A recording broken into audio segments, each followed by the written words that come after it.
now we are back to normal. Welcome to our podcast.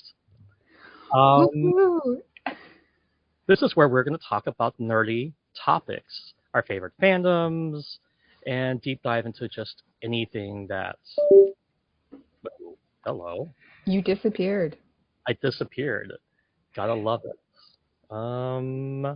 Anyway, Marty, take it from here. Yeah, so this is our nerdy podcast, another fracking podcast. We're going to be talking all things nerdy, fandoms, sci-fi, science, and technology in today. And we are supposed to be doing introductions, but we just lost Joseph. We did. So I'm sure he will be back, though. He's just having technical difficulties. Yes. So I'll go ahead and introduce myself. I am Marty. I am a crime, suspense, and thriller author. I write under the pen name Karin Nordin. I have a background in biochemistry, English literature, creative writing, and Scandinavian cultural studies. And that was almost the intro again, which I guess you guys can't get enough of. Or we can't get enough of it. It's really good. The intro was fun to make, except it took up my entire Friday. And people kept asking, what are you doing sitting over there in the corner? And I'm like, I am very focused on secretly downloading everybody's TikTok videos and getting rid of the watermark. It's time consuming. It is. It is. And Van, who are you? I am Van. I am what I would consider a very general nerd. I know a lot about nothing. Or a little about everything. A little about everything. I follow whatever happens to be the most interesting thing at the time, and I don't stay on one subject very long. So I feel like I never know enough about any subject to be an expert. But I know a little bit about so many exciting things. See, my first introduction was better. Can you at least hear me? I can hear you. Okay. So I'm not sure what's going on with my video. I will be right back. I think I know what to do now. For those of you who may be watching, this is a first-time run-through.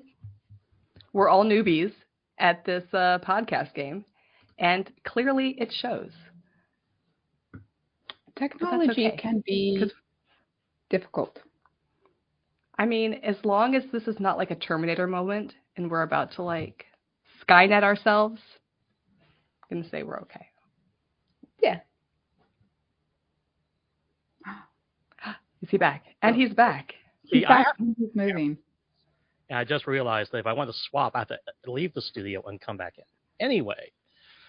It's your turn to introduce yourself, Joseph. Hi, I'm Joseph. I'm the technical expert here. And doing really well at it. Well, I was trying to be fancy with like my camera and like EOS Studio, and that's just not in the cards for the cable that I actually own to connect everything. So, yay. You know, it's entirely possible that while you were gone, we were not recording. No, we're definitely recording and streaming. Okay. Yeah, it's just recording. Anyway. Look, we've got this. I'll chop it up. It's totally fine. We're professionals here. I'm Joseph. I have been watching sci-fi since I was 3 years old. I have a background in genetics. I also randomly have like a master's degree in history for whatever reason. So in particular, Irish history. And I work in cybersecurity now because genetics got boring. I don't know how else to explain that. Because you weren't allowed to make dinosaurs in the lab. That's definitely what it was. Part of it. Kind of fun fact, I worked on the Human Genome Project, which was actually really boring. So, like... That makes me very sad that that's boring. But I understand that it would be boring. Boring. Like, I just used I feel like it would be very tedious day to day. It was very tedious. It was the same thing, like, every single day. Anyway, yep, that's me, a bored former biologist. So, intro topic, right? That's what we've moved on to, I think. Yes. Okay, favorite fandoms. Who wants to go first? Um, I feel like this question is offensive and I should not be forced to answer it because it's like picking your favorite child. This You is true. can't do that. I actually sat down and made myself a list this morning, and I was trying to think of like, okay, what fandoms? If I had to explain myself to somebody using just fandoms, like, what would I actually like say to them? Like, if you want to know me, these are the fandoms you have to like read or watch. And it was very difficult because I was like, it's getting way too long. This list is too long. Nobody has time to do that. You need a lifetime. I was trying to give myself like a limit. Like you have to stop. You can't talk about that many. The limit does not exist. Yeah, no. It my note got very long. Okay, Well, Joseph, what fandoms make up you, Joseph? Like, if we wanted to get to know you, what would we have to watch? obviously Star Trek. Obviously Star Trek. And by the way, save Lower Decks. Just throwing that out. And Prodigy. I want to bring Prodigy back for a third season. Oh my goodness, Prodigy. I am excited to watch season 2 tomorrow because season 1 was so good. I have to admit that it was really hard to get here because I live in Europe, and it was really hard to get Prodigy. And I actually just watched it yesterday for the first time. Oh. So I'm ready. So Gregory complains about this all the time. Yes. So yeah. I cannot believe how hard Paramount makes it for people to actually watch the things we want to watch. Anyway. So which Star Trek which Star Trek specifically are you? Okay. If you had to choose one or two. The history behind me is my mom would let me stay up late as a very young child to watch the original series with her. Right? So Spock definitely had a huge influence on me growing up, but I probably am somewhere in the Deep Space Nine canon if you were to pick one Trek. Miles O'Brien is like my hero. He's just this a union man, everyday guy who also happens to fix everything. They're like aliens with amazing powers, and here's Miles O'Brien keeping an entire ship from spinning off into space. And that kind of even resembles my current job. So I kind of love Deep Space Nine. So that's one fandom. Doctor Who is another show that I grew up watching.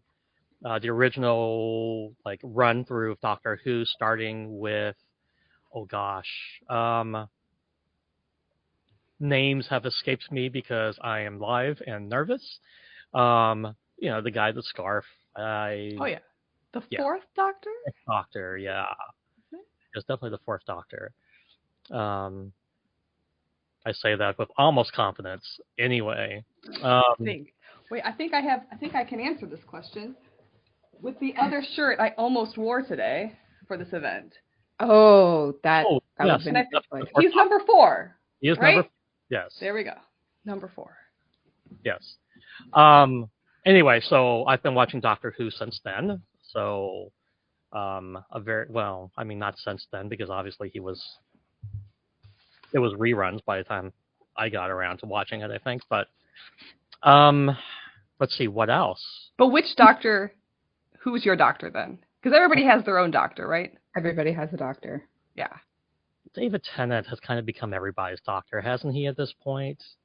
Like, I would say it was the fourth, but David Tennant also is amazing, so I do like David Tennant runs as well. Probably Dave as a human being is just amazing. Yes. Nick. I think that's what makes him such a great doctor as well. I mean, 9 was the doctor that I started with, so I have a special place in my heart for 9. But David is fantastic.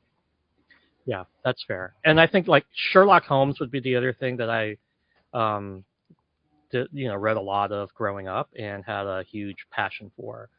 So if you were to explain me, it'd be like a mix of Sherlock Holmes and Doctor Who and something from Deep Space Nine, I would say. I love it.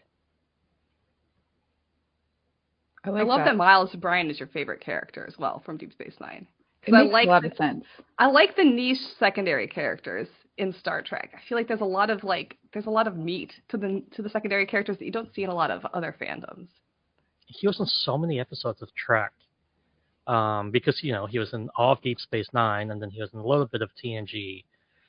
So, I think Michael Dorn's the only guy who's been. Well, there's probably a few who have been on more, but Michael Dorn was on the most, right? So, but yeah, Miles O'Brien. I think that's a great choice. Yeah, that's a good list. Van, do you want to go next, or should I go? Yeah. I feel like Joseph was reasonable and kept his list. Yeah, my list is not that reasonable. I'm looking at my list and I'm like, can I make it to 3? What can I cut here? What can I cut? I'm not gonna cut anything. I don't remember watching my first Star Trek episode, and part of me is really sad about that because so many of my friends have this moment. They went and saw this movie in theater. They were sitting down with somebody. They watched this episode. They remember it. And I'm like, I don't remember. Anytime Star Trek came on the TV and my parents were flipping through, they just turned it on. In the middle of an episode, they would turn it on. So that was the original series, and the Next Generation were mostly what came on the TV and we watched. But I don't remember my first one. I do remember growing up, Spock and Data were who I related to the most, which looking back makes a lot of sense. But yeah, Star Trek, huge. I do think my favorite series now is either Voyager or Discovery, and I am torn between the two. But I love those two though as a combination because there are a lot of similarities between them. They kind of run parallel with each other, storytelling wise, I think. They really do. Just the ship being kind of isolated from the Federation, from Starfleet, from the Starfleet they know, Just female captains. Yes. I do love the fact that those two shows are your favorite and they're female captains. But I will honestly say, I think I see a lot of similarities between Discovery and Deep Space Nine. And that's just in how raw the emotions are and how flawed the people can be. Yeah, that's a really good point. I think also, too, on that note, just the fact that Discovery and Deep Space Nine, they venture into territories that some of the other Treks don't because of their the way the setup is.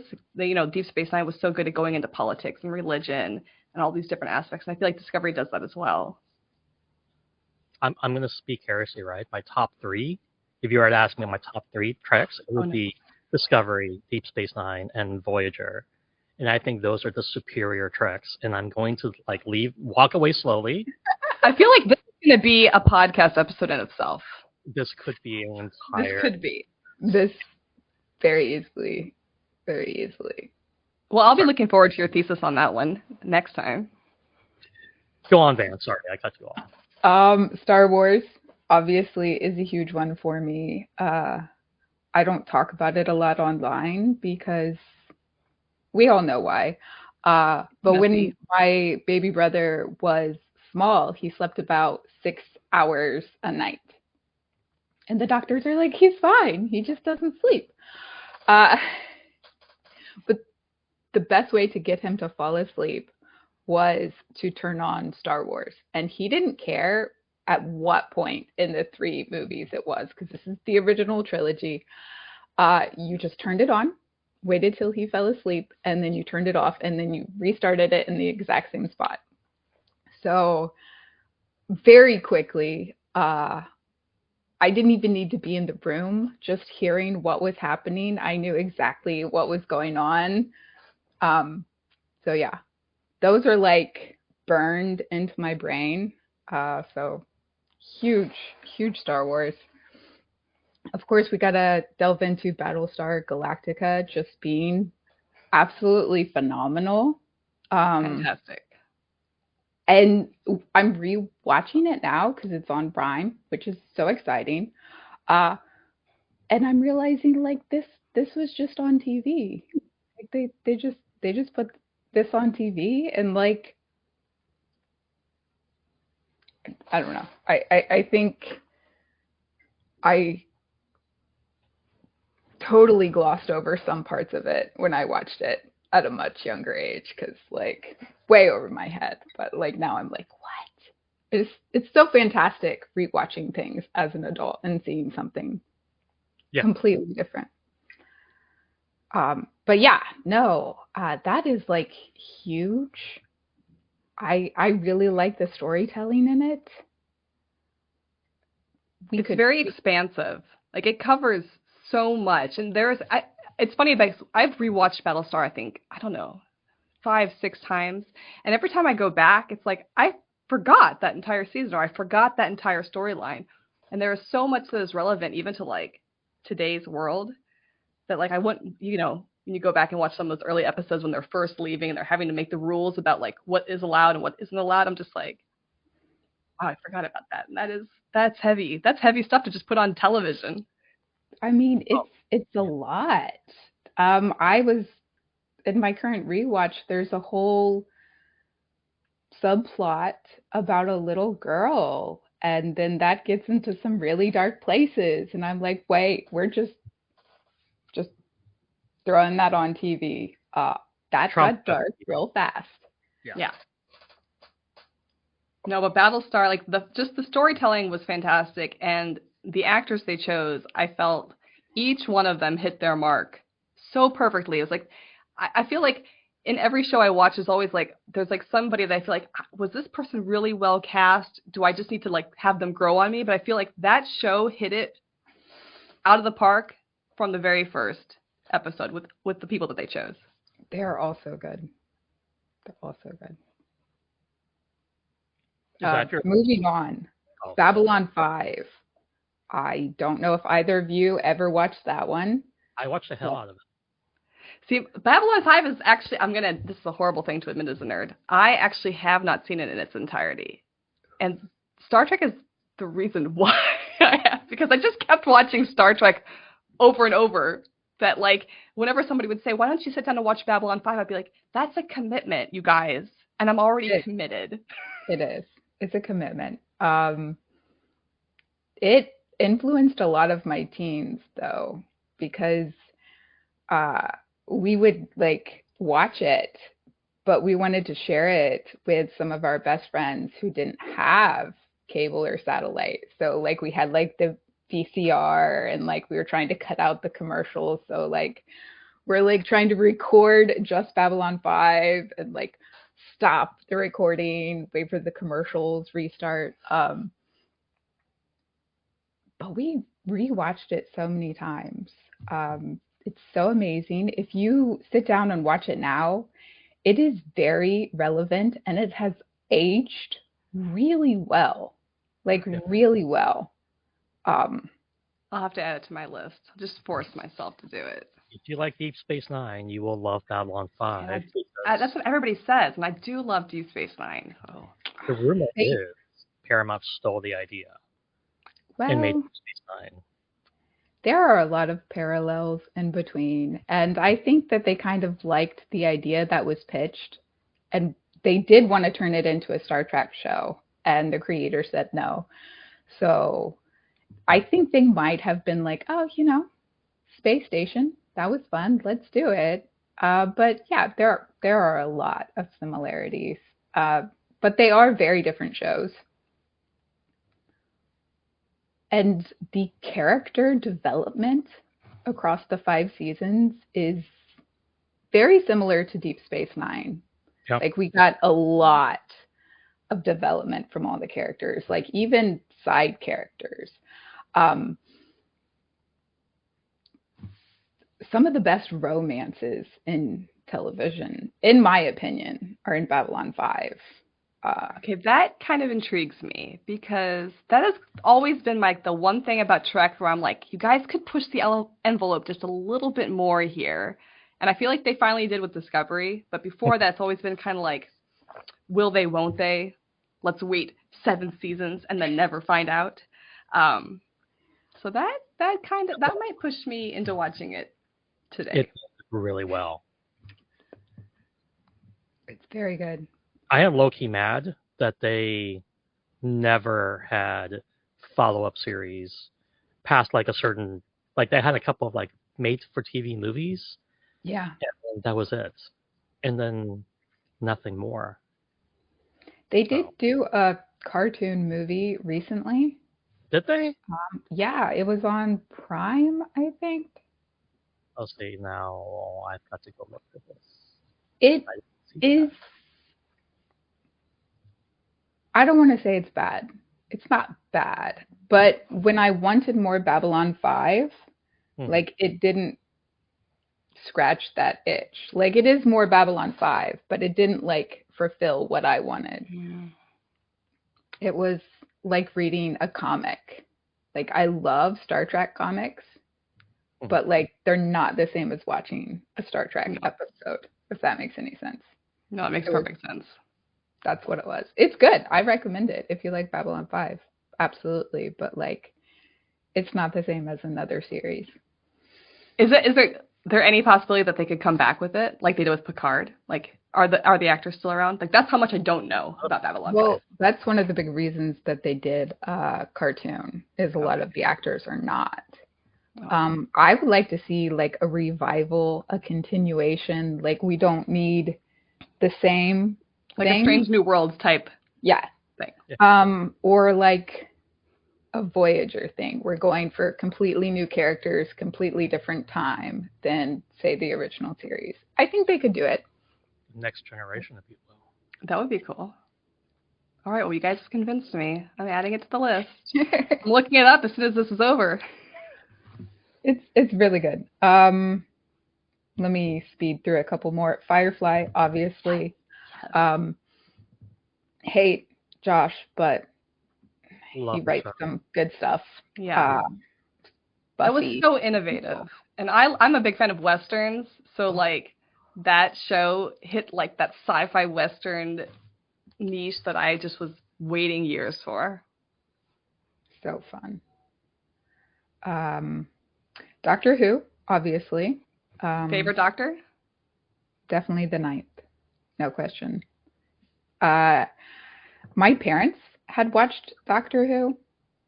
So when they came back, like when they revitalized the series, we sat down like the day it premiered and they sat like all of us down and they're like, you have to watch this. Yeah. How could you not be a fan? Like it's incredible. Yeah, the 9th Doctor is always my favorite. And I like the leather jacket. Yeah. Well, you cosplay him, so we should have known that. We should have known that. I did. And then, of course, Captain Jack Harkness and Torchwood. Obsessed. I mean, obsessed. Though I do not recommend Torchwood to most people who like Doctor Who. It gets a little dark. I think that's why I liked Torchwood, because it did go dark. It does go dark. But a lot of people who love Doctor Who watch it and hate it because Doctor Who, even when it gets dark, it's never that dark. And it's always hopeful. And like at the last second, you know, some brilliant thing comes out of the Doctor's mouth and he saves the day. And then Torchwood, like, they don't always win. And even when they do win, it's like it's not a full win. It's like a compromise. Love it though. Love it. And then we could delve into books and that would take me all day. But I do want to mention Good Omens only because it is such a big fandom now. And like, as much as I love how big it is now, I'm like, I've been a fan of this for so long. I started with Terry Pratchett books. We all read them as a family and passed them around, which led us to all reading Good Omens, which led me to Neil Gaiman, who is now my favorite author. the amount of times I've read Good Omens is probably obscene. Like, it is a masterpiece of a book, and you can read it 10 times and it is still good, and you're still finding new things in it. If you haven't read it, you should. I actually haven't read it, but I did have drinks with Neil Gaiman, and I didn't tell him I hadn't read it. I don't think he would have cared. He was just there for the mingling. But super nice guy. Neil Gaiman is amazing. But yes. One day. Next time he's around, I'll give you a call. We can all go. I did see him in person once. It was like during COVID though, so like I had bought a meet and greet and it had been canceled due to restrictions. Oh, no. But like we were sitting like in the front row, so we were like 6 feet away. If you get the opportunity to do it again, I highly suggest it. He's just as funny as it sounds, down to earth, chill, kind of shy, quiet, like what you would assume a typical author would be, like not totally weird. Like I love that. I think you're a typical author. Like I expect all authors to be like Marty. Yeah. Exactly like you. I'm gonna set a bad example for everybody. Authors are usually afraid to talk. Really? From the ones that I have met, it's been kind of like, we spend so much time in our heads, and like the magic comes from your brain to your fingertips, not from your brain to your mouth. So that makes sense. You multitask. A lot of them have been quiet. That evening was actually it was a fun evening. It was a bunch of authors, and he was there, and everybody was kind of quiet, and it was kind of like, who's going to make the big like discussion? And luckily there was another famous person there who was not like normal. He was an actor first, author second, and he was quite, verbose. So it started the conversation going. But you would have done otherwise, right? Huh? Oh, yeah, I would have said something. I would have said, I don't remember what I said to Neil. I'm sure it was completely embarrassing. I mean, that's what would happen if I met him in person. I blacked out. I have a picture to prove it, but the rest I just blacked out.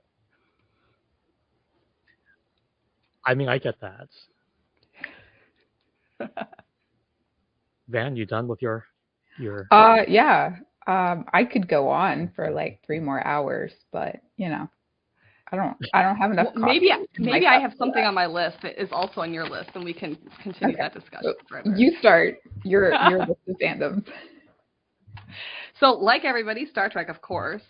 And it's funny that you said like people that remember their first Star Trek. I actually do, because of my first experience with Star Trek. I was like the biggest anti-Trek person ever because of my first experience with Star Trek. Really? I'm fascinated now. So when I was younger, like really young, my mom really liked Harrison Ford. So she had this like belief that if Harrison Ford is in it, I'm allowed to watch it as a small child. Like that his movies were okay. It didn't matter if they were rated R because they were Harrison Ford movies, they were fine. So she started me on Indiana Jones, so that's one of my big fandoms. And after Indiana Jones, after I like destroyed the VHS tapes, we went on to Star Wars. And then like my mom was like, man, there's not a lot of, more Harrison Ford movies that like a kid at like age 6 or 7 or whatever is going to be really into. So we're at the Blockbuster one day and she's just like, well, you like Star Wars. I'll just get Star Trek, the motion picture. Oh no. Because my mom had actually never seen Star Trek, the motion picture, but she had watched TOS on TV when she was a kid. So she was like, well, I liked TOS as a kid. And back then you couldn't find TOS episodes. Like they just, unless it was rerunning on like TV Land, Nick at Night or whatever. You couldn't go to the video store and get like a VHS of TOS. So she got the motion picture. And I fell asleep, like, as one would expect, 15 minutes into the first like blue streaming like CGI, I woke up and there was still blue streaming CGI. And I just was like, Mom, this is the worst thing ever. Harrison Ford is not in it. Like, this is so bad. And then a few years later, I think I was like 8 or 9, I saw the reruns of TOS on TV. And then I was like, oh, now I get it. Like when they're younger and like, I can actually like tell them apart at that time. I have a question. Did you ever watch like Wrath of Khan or Search for Spock? No. So I saw the motion picture and then I was like, no, Mom, this is the worst thing ever. Star Trek. I hate it. I hate Star Trek, says the biggest Trekkie in the I couldn't watch it. But then like after the TOS episodes, my mom went back to the Blockbuster, and I think she must have asked somebody at the Blockbuster, like, hey, what is like Star Wars, but not like Star Wars? And I think they gave her The Voyage Home. And then I was hooked. Like that, I'm like, oh, whales. Oh, Spock is swimming with whales. I'm like, this is cool. Like, oh, I get it. This is my style, you know. The generation, of course, we know the generation that we all wanted to be marine biologists, of course. Oh, yeah. I didn't want to be a marine biologist. I just wanted to swim with the whales like Spock. So I was like, let's do this, guys. So that was my introduction to Star Trek. I love that. Yeah, I love that. I don't love that. I mean, if she had started you with the Wrath of Khan, I think you probably would have been a fan much earlier, but... I would say if she had started me with Wrath of Khan, it would have been fine, and that is because of something else that's on my list here. Listen, when I watched Wrath of Khan, I was traumatized and bawling, and like it was the end of the world. At the end of the Okay. My parents had to comfort me and then tell me that there was another movie and Spock came back. Like Spock was my favorite. Yeah, I watched it was that. My favorite too. And what's funny is I'm pretty sure I had seen The Voyage Home already. So like, you knew, but you didn't know. But I didn't know what order they were supposed to be in because I'm like probably 5 or 6 at the time. But yeah, no, inconsolable. Yeah. I was 4 when Wrath of Khan came out, and I just remember I had to console my mom because she was so upset that Spock died. Oh my god! Oh no! Like you don't know. Like we went to rent the VHS and watch it at home, and my mom's like just emotional. And I was like, there has to be another one. There has to be another one. And like, we had to wait for it. My mom was so sad because you go back then, like you go to Blockbuster, it was like $1.99 for a movie, and you got it for 2 days. And she gets me Star Trek: The Motion Picture, and I'm like, I hate that. But you are so right. If she had started with Wrath of Khan, I would have been hooked. And the reason I would have been hooked was Ricardo Montalban, because one of the biggest fandoms for me growing up was the Planet of the Apes. And he was in Escape from the Planet of the Apes and like the beginning of Conquest of the Planet of the Apes. And I was like obsessed with that series, like the first 5 movies and then going into the TV series and then the TV series turned into movies kind of thing. Like that Planet of the Apes is like, oh man, it's my heart. Like I love Planet of the Apes. I even like the new ones to an extent. And actually, the newest one that just came out, I have to say, was quite good because there were a lot of like references back to the first 2 original Planet of the Apes movies. But if I had seen Wrath of Khan first, I would have immediately made that connection to Ricardo Montalban. I would have been like, oh, do we get more of this guy? And I would have watched the whole thing to find out if he was in anything else. But yeah, I do Star Trek. Yeah, so TOS is for me super, that was my first really, and so that was the one I really liked. And then Deep Space Nine. Yeah, I love Deep Space Nine because I love the characters. I love the storytelling method. Another reason I like Battlestar Galactica is because I like Deep Space Nine, and I feel like there's a lot of correlation between Battlestar and Deep Space Nine because just thematically they kind of follow that parallel path, which I really like. I like story. I like it when they get into that meaty, dystopian aspect of the world that they're in. And it's cool with Star Trek to see a dystopian Star Trek in a way, because they're not in the Federation, because it's, you know, it's Bajor and Cardassian. It's not what we were used to. Yeah. It's not paradise. Yeah. And I thought that was a really smart move for them to do, because, you know, there is something cool about the utopia of the future, and humans have like advanced the point of peace and prosperity for everyone. But then a good reminder that that's not how it always is for everybody. So that was cool with Deep Space Nine. Stargate. Yeah. Thank you for mentioning Stargate, because I left that off my list. Stargate. And I couldn't even tell you which is my favorite. I mean, I really loved the first few seasons of the original because I was a big Richard Dean Anderson fan. I used to watch MacGyver by accident because it was on television right before the next fandom on my list. And so, yeah, I really liked the original. But I was also like devastated when, was it Star Trek? Was it Continuum? The one only ran for one season. Oh, Universe. Stargate Universe. Yeah. Because I thought that show had so much potential. I think it was just one, or was it 2 seasons? But it ended way too soon. It ended really soon. That's the one Stargate I have seen 0 of.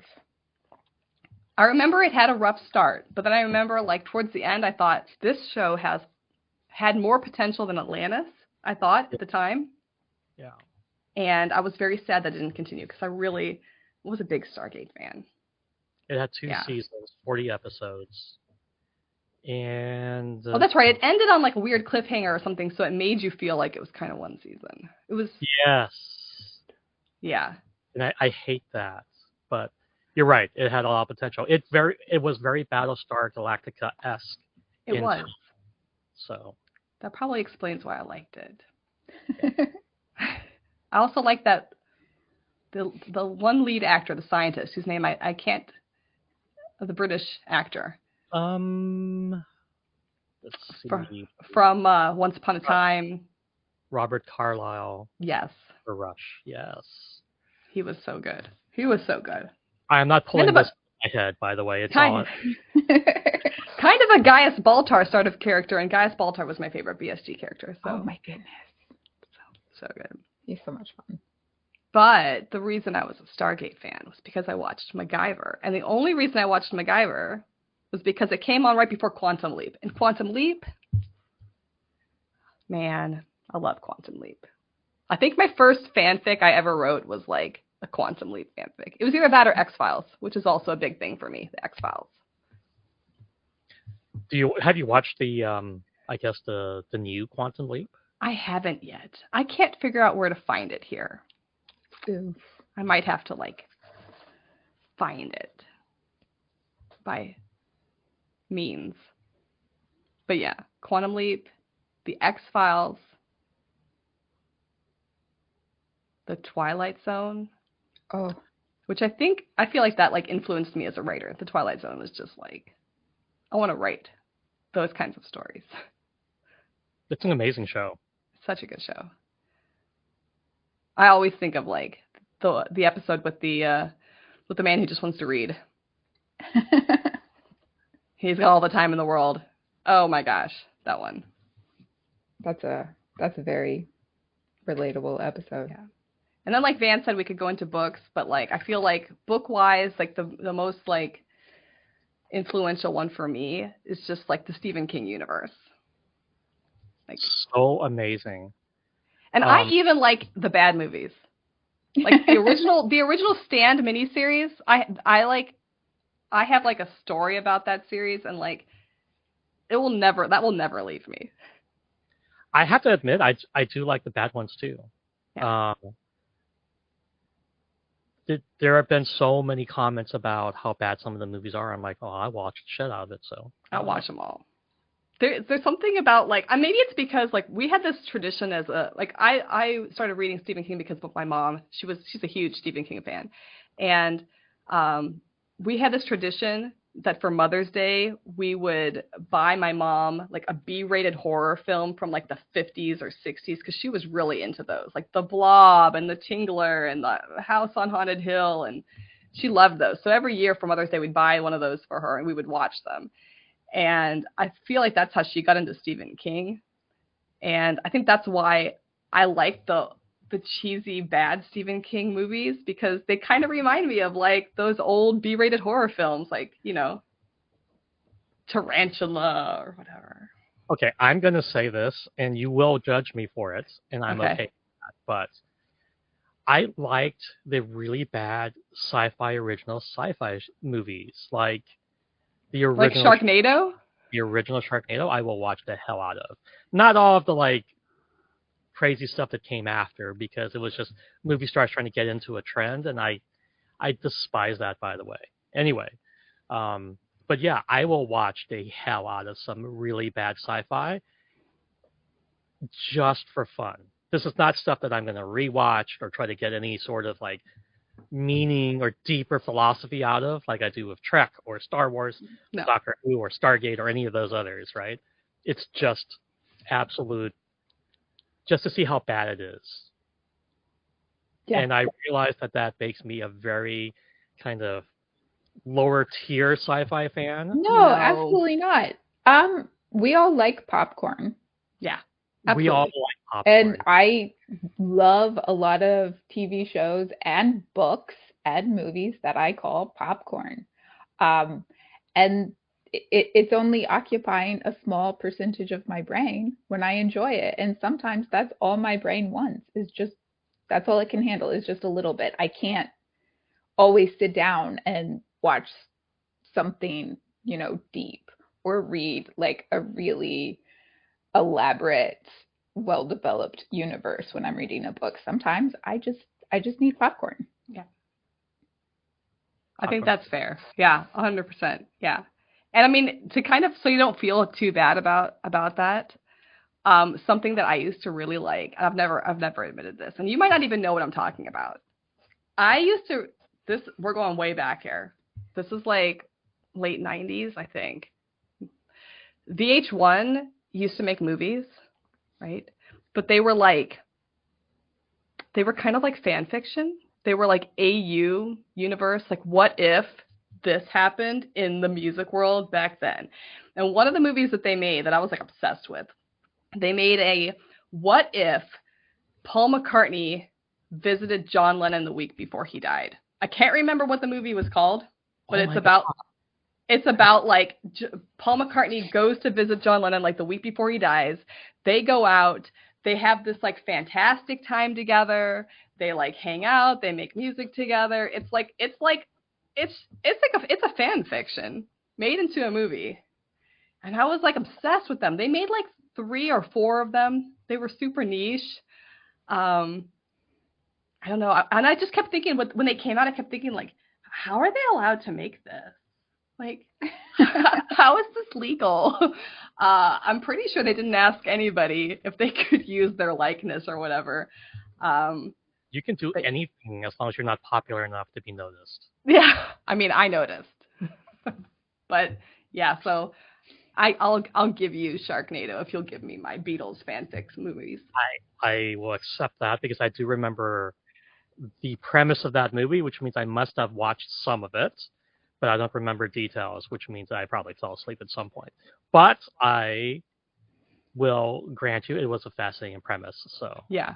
And actually, I might be wrong, because my brain sometimes is not right. But like, if I remember correctly, the guy who played, I want to say that the guy who played John Lennon in that film went on to later play Paul McCartney in a different film or something like that. Like there was a person in that movie who played one Beatle in that film and then went on to play another Beatle in a different film or something like that. It was weird. I'm going to be deep diving into this now. I could be wrong, but I think it happens. I'm going to scour the internet, and you'll probably, if you're wrong, I will spend hours going through. But that's time well spent. I just want to point out that there is a weeping angel on camera, so I'm sorry to everybody, but yes, that's a weeping angel over there. Why do you Well, at least have we're that? looking That's an at it. apex predator. You have an apex predator in the room with you, and you my turned small your book, back to it. Yeah. Yeah. Your back is turned. You're in danger. We are not in danger. Or I do you mean- cancel yourself out because you're looking? the image of Like- an angel is an angel, so you are actually also in danger. We're also in danger. But we're looking at the angel. True. I feel like we haven't all blinked at the same time. It'll be fine. But back to the why do you have this? I 3D printed it. Oh, You did this on purpose. We got to see it now. did it on purpose. Yeah. So Well, now we have to have an episode on niche figurines that are just like yeah. sitting in the office. Why is it hanging out in my bookcase, facing me or like behind me? I don't know. Don't ask me why I do these things. Living on the edge. Kind of, yeah. Okay, so nobody said Lord of the Rings, and I'm just shocked. But I actually am on my shocked as well. It's on Oh, my well. list. I do have it there, but like I was cutting my list down because like I didn't want to bring it up without like going on a 5-minute tangent about it. Tolkien is probably one of my favorites. I am not, deep level nerd on Tolkien like some people can be, right? Like Stephen Colbert, but I do love Yeah, Tolkien. he is. Yeah, I thought I was a Tolkien fan, and then I heard him talking about Tolkien. It's like, I'm just a nobody because holy crap, this dude has everything memorized. Yes. My best friend growing up was a huge Tolkien fan. And I tried to, I remember he gave me one of the books when I was like younger, and I tried and I couldn't get through it. And I felt really bad. And then later realized I probably should have started with The Hobbit. That was probably the one that I should have started with. Because I was like, why is it like 50 pages of descriptions of trees? But yeah. Because that's how Tolkien writes. Yeah. I did not read it the first time. My dad read The Hobbit to us. I have 2 sisters who are very close in age to me, and he would read that as our bedtime story, and we moved on. He read The Lord of the Rings, all 3 books to us, and then 2 or 3 years later, he did it again. He started with The Hobbit, and he read. So I probably heard it 3 or 4 times before I was old enough to where I read it myself. So when I was sitting down and reading these like really long paragraphs about a bush, I was like, oh yeah, I've heard this before. It's fine. I can. Did you like read it in your dad's voice though? I do hear it in my dad's voice when I read it. He did not sing the songs for us, which is fair, but we watched all of the movies when they came to theaters. We were super excited for them. And I remember being so angry when the DVDs came out because my parents would not buy them as soon as they came out because they knew that the like special edition was coming out. Long. And they're like, no, you have to wait for that. You have to wait for that. We're not going to buy the DVD. We're going to wait. They're practical nerds. Yeah. But then we got the huge collector edition with all the behind the scenes, and we watched everything, all the commentaries, all the behind the scenes, but we would just have to wait until the more expensive DVD came out. They weren't going to buy both. But yeah, no. Huge. Heard it so many times as a kid. I love how the people involved in those films, like the actors, they seem to still be like friends. Like that was like a bonding moment for those people. Like Star Trek is. It seems like those people were always going to be like together. If there's an opportunity for them to be together, it's like, Yeah. I feel cool. Like that translates onto the screen really, really well. Yeah. Like you can tell. And you can tell in other movies and TV shows. I feel like, because Well, there are some where they stay together and hang Mhm. out and do conventions and seem to really talk and be friends afterwards. And there are some where it's like they never speak again. So, yeah, it's like Stargate. You know, you can see that those actors still talk and Yeah. chat, and there's good chemistry on set. And just we get a behind the scenes look sometimes because of our friends at Three Fry Short. Fantastic. So yeah, it's so awesome. Okay, what to expect in the upcoming episodes? We have We're lots gonna- of ideas. we do have lots of ideas. Rambling. I feel like if you're not down for rambling, we're just gonna nerd out because we like to, and it's our podcast, so that's what we do. But yes, rambling, but good ideas. We're going to deep dive into specific topics instead of just talking about all the things we love all at once. Let's be honest, we're going to talk about all the things we love all at once. We are. But I think this was a good kind of introduction to who we are, what we like, and if you like these things, then you're going to like this podcast because these are the kinds of things we're going to talk about. Yes, and questions. If people want to ask us questions, we will have a presence. And I'm going to let you finish your point, Marty. Oh, no, I was just going to say, but I think you have some specific topics planned that are actual, like, real science world-related topics that may also correlate into science fiction. Right. So, I mean, we were kind of group thinking this, right? But, like, real-life sci-fi inspired things, obviously. There are lots of gadgets out there that were inspired by sci-fi. Will we ever leave the solar system? I love that one. I mean, there are many people that need to leave the solar system. And if they don't go, then they should just send me.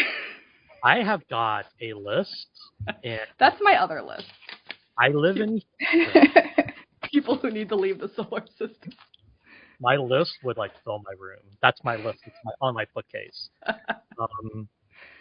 How does time travel work?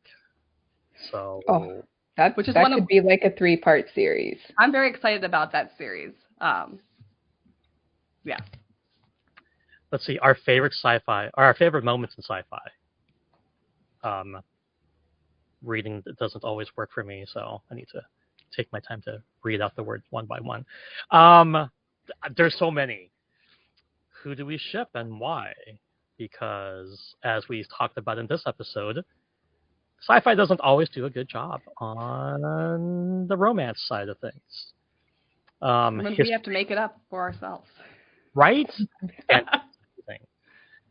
And history that inspired plot lines so much. I mean, that could be like a 10-part episode. Like, listen, we could have 10 parts just about Doctor Who. I'm not even branching off from there.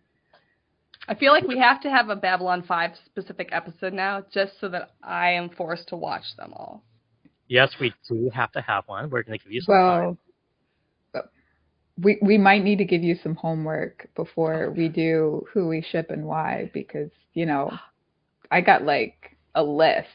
Oh, well, don't tell me. I'm going to come up with my own wild things.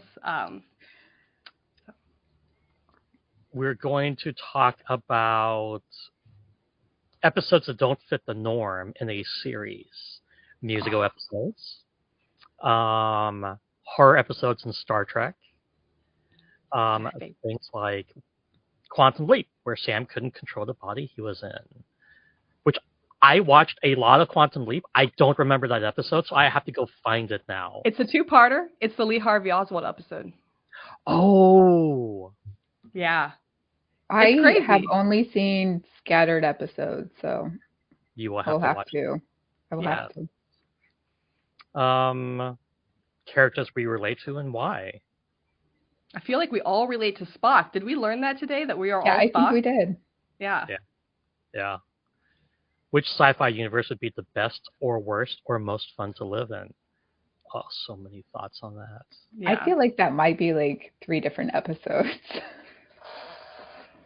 I mean, we have all the time in the world, right? We do. Fandoms have started out as books that are made into movies. So And the reverse. And the reverse. Alternate realities. I mean, I think we're living in one, I'll be honest.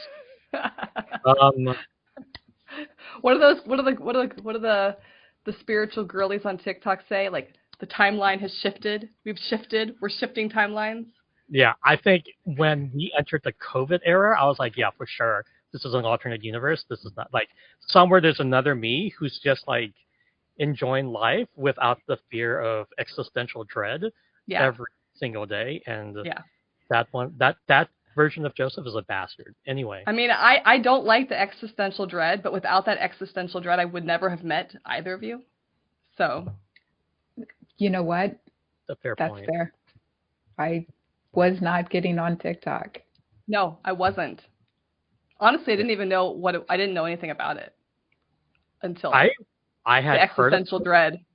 Yeah, I had heard about it and then refused to be on it. And somewhere like halfway through the pandemic, I was like, I'm so bored. Similar, because it was 2021, and I was like, okay, I've avoided TikTok on purpose, but my sister kept telling me I needed to get on it, and so I did. I don't even remember I don't even remember how I got on it. It just was like one day I was like, oh, I'm doing this. Jazzercising? My first episodes are just jazzercise. Like, it was supposed to be an exercise / cosplay channel. So if you scroll way back, you can do some dancing, exercising with me. I should just bring that back without explanation. I really think you should. You should. We would all do edit because, well, I don't know that we all would, but I would do edit. So anyway. One day it'll just come back and without warning, so prepare yourselves.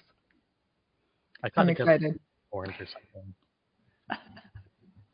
We will also talk about side characters, which are, by the way, my favorites. Yeah.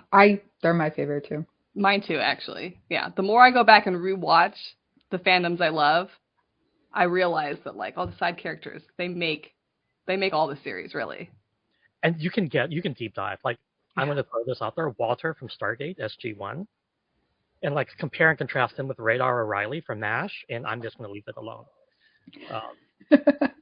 Anyway. I mean, I have been watching the A-Team all week, so like the Barclay references, I'm like watching A-Team, and I'm like, Barclay, this is the same character. Like, he's just. I'm like, Barclay, Murdoch, they're the same guy. They're the just same a different uniform, different team. Maybe it's not the different guy. Maybe he's a time agent. Anyway, and then what's the amazing iconic villain?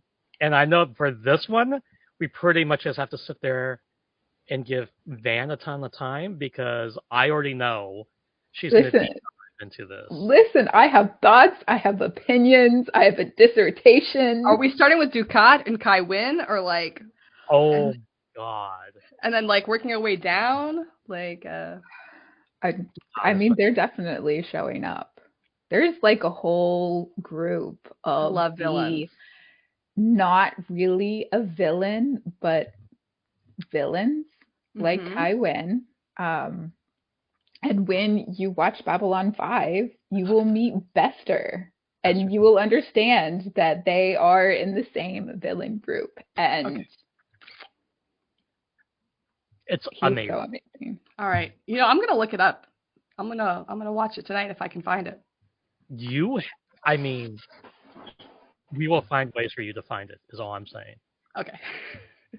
It's not the easiest thing to find, but I don't know how much harder. I have my methods in Europe. In this country, there are things that are legal that are not legal in your country. I will find it. Russia. It's very ominous, Marty. I know. I live in the Netherlands, and we're very lax about certain things. Like copyright. Copyright. Look, if you download it, as long as you don't upload it, it's kind of the rule. That makes sense, actually. Follow Given my that. choices, I will have no comment on this. I know. I do feel bad about it though, as somebody who works in the creative industry. If I can buy it, I will buy it. Like if I can find DVDs with the right region, I will buy it. I mean, that's fair, and I will, speaking for myself and not as this is not in the opinion of my employer. Speaking only for myself, I will say this, that I support that. Because you are trying to pay the artist, but if you cannot, you must consume the content, and it's not your fault that the streaming industry has ruined the purchasing industry. Correct. Yeah. I used to have so much physical media, and then I moved here, and I couldn't bring it with me, and because I couldn't watch it here. And then my parents just gave it all away. I had the box sets of everything. I think I had the box set of Babylon 5. I just never watched it. We will make this happen somehow. It'll happen. Yeah. Okay. Good first episode, y'all. So, are we signing off? Because I don't really have a catchy catchphrase or anything like that. We might have to work on a catchy. Yeah. If anybody has a catchphrase for us, we can try them out. We can. Ooh, a new one every time. Yeah. We can probably tell people that they can contact us on our... where can we find you guys on social media? So we are on Instagram, Threads, YouTube, and we now have a TikTok. So we are in a whole... You can find Another Frackin' Podcast in all the cool places. And we have a website, anotherfrackinpodcast.com, and I will put the socials on there. So you can find us in all the places. Cool. All the cool places. And if you have episodes... Not Facebook. Not Facebook, because Facebook is hell on earth. Anyway. But if anybody has any recommendations for episodes that they would like us to do, ideas, let us know. Yes, absolutely. I could probably talk about Barclay for 30 minutes, so if somebody wants a deep dive on Barclay.